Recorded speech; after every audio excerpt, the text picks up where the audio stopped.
Listen. Let's pick back up where we're at in our Proverbs on chapter 6. All right. So if you borrow something, you do not co-sign. Do not put up security for someone else's debt. You understand? Do not say you can hold my stuff for someone else. Don't do it. Don't co-sign. All right. Go to the ant, O sluggard, and consider her ways, and be wise. Without having a chief, an officer, or a ruler, she prepares her bread in the summer and gathers her food in the harvest. How long will you lie there, O sluggard? When will you rise from your sleep? A little sleep, a little slumber, a little folding of hands to rest, and poverty will come upon you like a robber, and it won't like an armed man. Can you pause for a moment? Sure. If someone has to go and get a loan from the bank and they don't have credit or they don't have enough money, they can ask someone else to sign on the loan. Somebody else to guarantee that they will pay the money back. That is a cosigner. Yes. Or guarantee. Yeah, someone a guarantor or something like that. Yes. Not cosigning like, yeah, not like that. But like, I need something and I'm going to go to a bank or I'm going to go. Yes. Help me get a loan. Help me get a loan for a car. Help me get a loan for something. So that's what it's talking about. Let's not do that. Don't guarantee a loan for somebody else. Right. And here and it comes. You're responsible for it. Right. Do not become responsible for someone else's thing. He comes down later and says, listen, he says, look, go to work. Don't be lazy. Don't be lazy. If you're lazy, you'll find yourself in trouble. You'll find yourself poor. You'll find yourself hungry. Poverty will come upon you. Listen. The reason somebody needs help on a loan is because they have messed up somewhere. As adults, generally. You understand? That's why they need somebody to co-sign. So why would you co-sign knowing that the only reason that the person can't get a loan is because of something that they did? They were negligent, and now they want to use your good reputation to get some money. Now you know that people don't work, they don't do what they're supposed to do, and why would you go and sign, oh man, they'll pay you back? No, they won't pay you back. You know they won't go to work themselves. They won't put in no effort themselves for something. You understand? Again, it's more helping people that ain't asking for help. Again, just watch what people do. They tell you what they believe. You understand? Can you reread verse 10? A little sleep, a little slumber, and a little folding of hands to rest, and poverty will come upon you like a robber and won't like an armed man.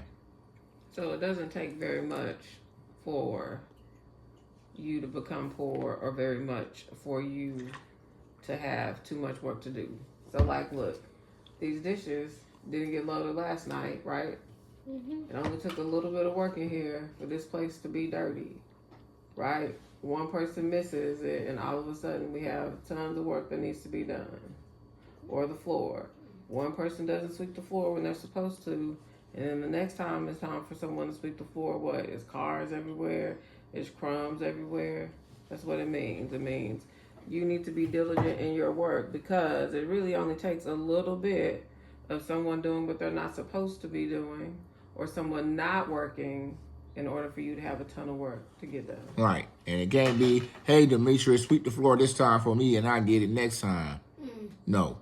You don't do that. You sweep your own floor. You don't do that yet. Yeah. Oh, if you do it for me, then I'll do it for you. No. Stop. Do your job and do your job. Move on. All right.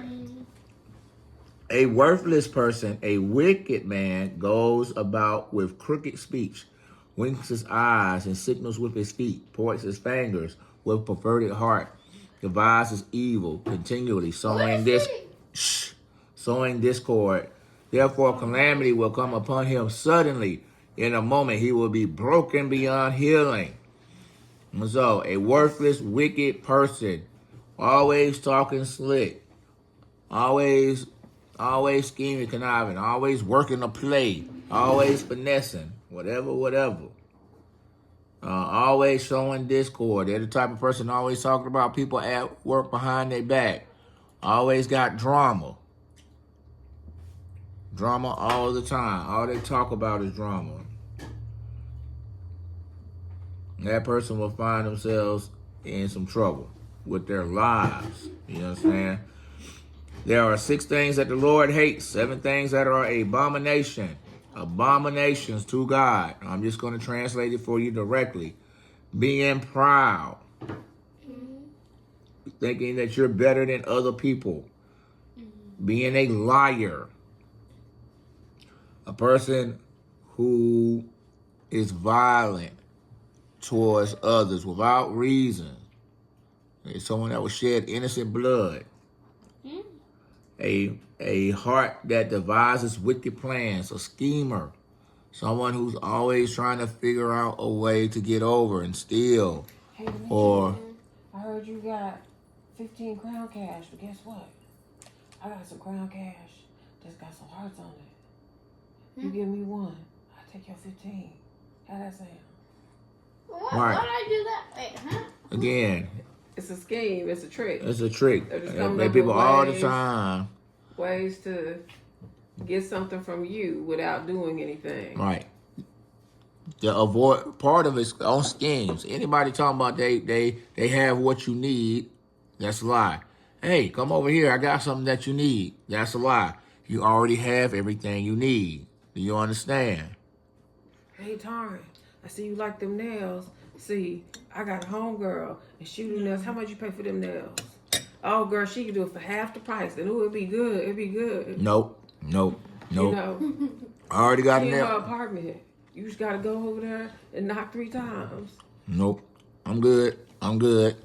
My lady's fine. I'm good. Trying to get over for me. You know, you give me a $15 cut, I give you a number. Nope. I'm good. No. I'm good. But see, you pay $150. She's $70. So, Taryn, already $70 saving and money. my nails gonna look like You give like me 15. someone You do with still your toes. saving money. so Are you saving yep. money? Yes or no? Taryn, That's what it looks tattoo like. artist runs up on you. Hey man, I do tattoos for the logo. I can hook you up. No. I was looking for tattoos before you got here. Now you showed up talking about something because you see I got some. Now you think I need to go buy one. No. So So that's the way it for works. people that devise, they're trying to get something out of you. Schemes. I just told you. Trying to get your $15 crown because we got a deal. No. All Trying to right. get your sister hooked up with them nails. No. Get them fresh nails. All right. 6 things that, listen, guys, 6 things. 6 things Yahweh Elohim hates. 7 are abomination. These are things you have to avoid. Being proud, lying. Being violent, shedding innocent blood. A person that's always trying to figure out wicked ways, wicked schemes. People who are quick to do wrong. They're quick to do evil. What? Or Quick to do evil. Every time you Do see them, evil they're doing evil. Every time you see them, they're not doing what they're supposed to do. Every time you see them, they're talking about they're breaking some type of law. All they want to do is wickedness. A false witness, somebody that will lie, someone that will lie on purpose, who breathes out lies, and who sows discourse among their brothers. Do you understand? Hey. We got very famous people. We got very powerful people that do this all the time. What is that powerful? Wait, what President of is the United States kind of powerful. And that's how they live their lives, and people think it's good. They think because that man can sit in the White House that makes him right because he's in the White House. Again, Proverbs has already told you, do not envy their ways. You understand? God hates this. So it doesn't matter if everybody in the world, Hadassah, Ezra, it don't matter if everybody in the world thinks this person is great. If they do these things, lie and sow discord, God hates that, and God is not with them. Do you understand? God may use them, sure enough, to do great things in his name, like he did with Nebuchadnezzar, Pharaoh, etc. You don't want to be a great man to be God's Pharaoh. There's somebody that's set up to be in opposition with God. Well, watch them and don't follow them, no matter how powerful they are. My son, again, about them women. My son, keep your father's command and forsake not your mother's teaching. Bind them around your heart always and tie them around your neck. When you walk, they will lead you, and when you lie down, they will watch over you, and when you wake up, they will talk with you. For the commandments is a lamp and a teaching light, and it reproves of discipline are the way of life, to preserve you from the evil woman. Again, education. Hold on, Hadassah. Everything that you're learning is supposed to help you move securely throughout life. That way you can go to sleep and not worry, wake up and not be worried. You understand? What's your question, Hadassah?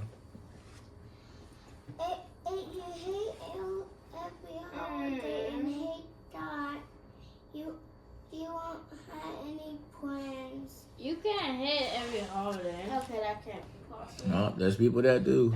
What? How can you hit every Oh! holiday? Calm down. Don't do it.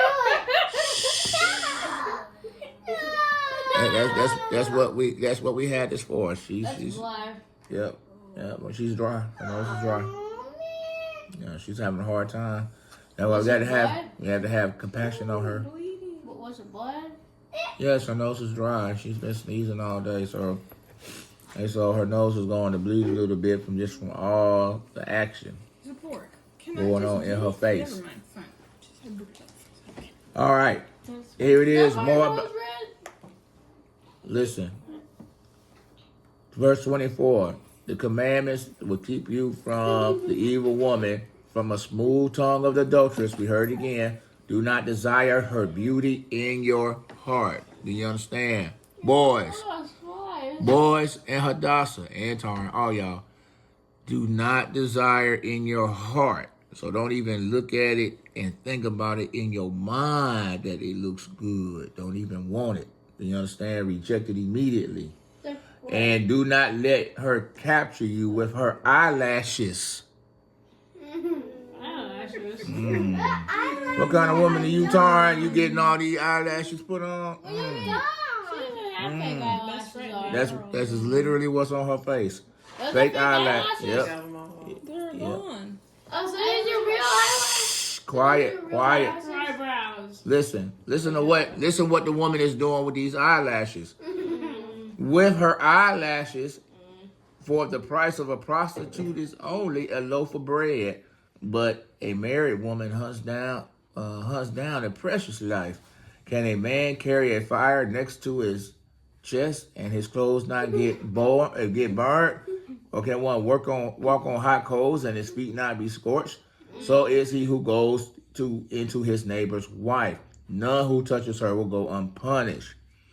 So she's using these beautiful eyelashes to entice you into trouble. Remember. Those are real eyelashes, sorry. But think of the trouble. But listen.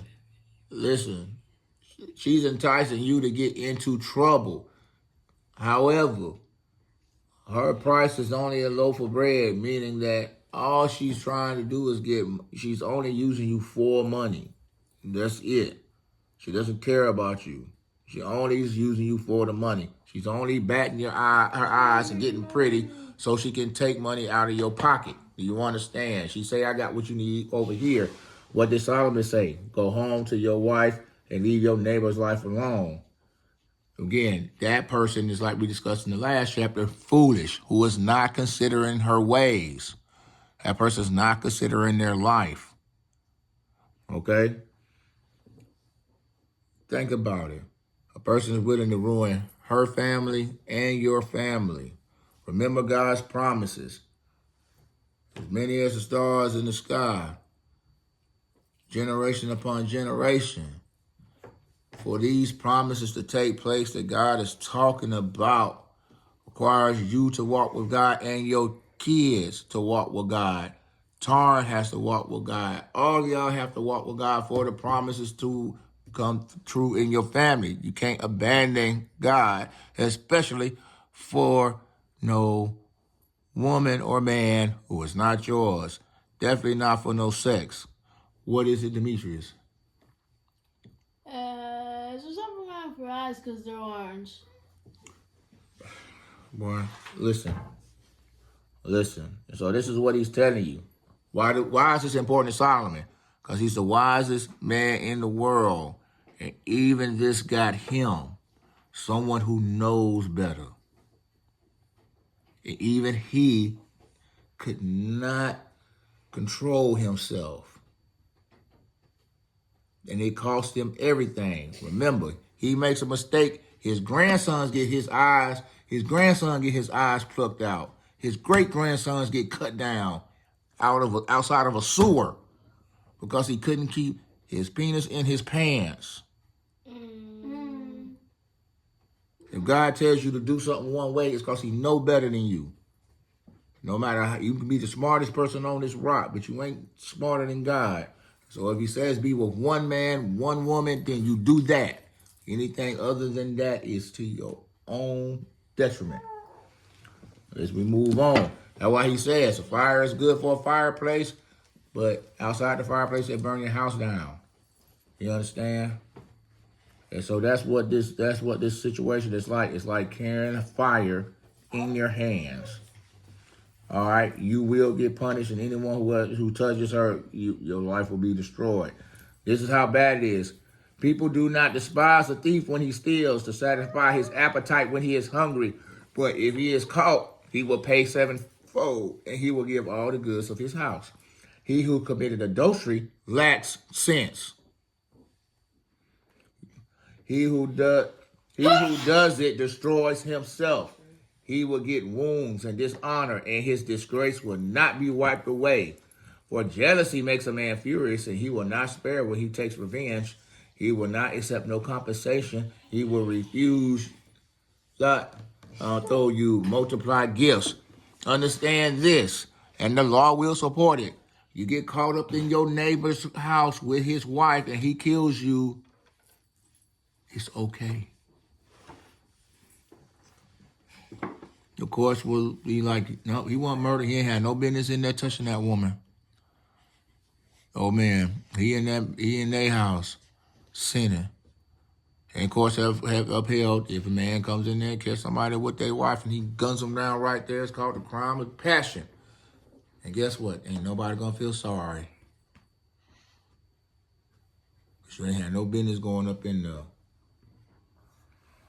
Again, he continues in verse 7. But we'll talk about more women to avoid in verse 7. Again, remember, Yahweh Elohim, as we're walking through Matthew, is talking about a way of life.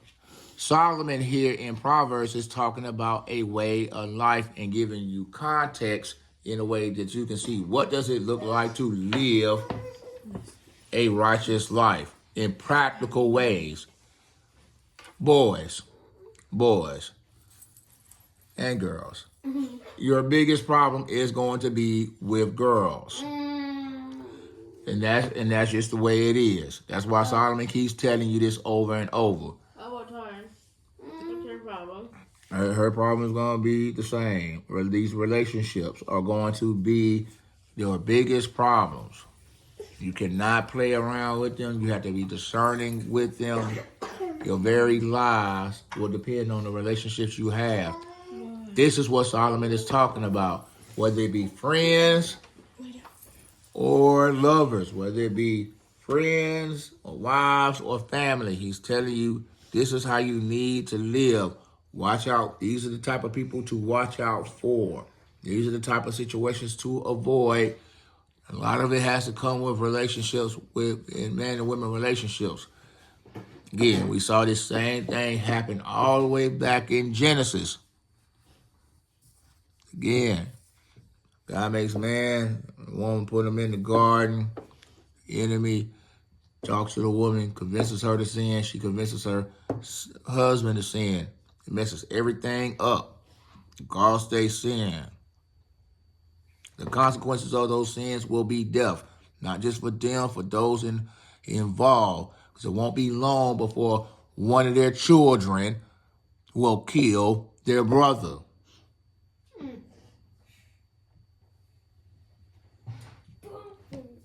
Hey! And these are people, listen, that know God personally. Yahweh Elohim personally. They have a different connection than you and I. You understand? And so, it has always been the plan of the enemy, always messing with families. It's very important. So when y'all come to me talking about y'all want to marry somebody, y'all better be darn serious because you're binding your lives with them. So you have to make very wise decisions. Later in this book, it will tell you that even finding a suitable partner is something that God has had to help you with. Because there's a lot of people out here that ain't. Remember, there's a lot of people out here that are what? What's that word? Wicked. What is it, Ashley? Oh no, I remember that. And so, no, we're done. Oh. That way y'all go straight to bed. Good night.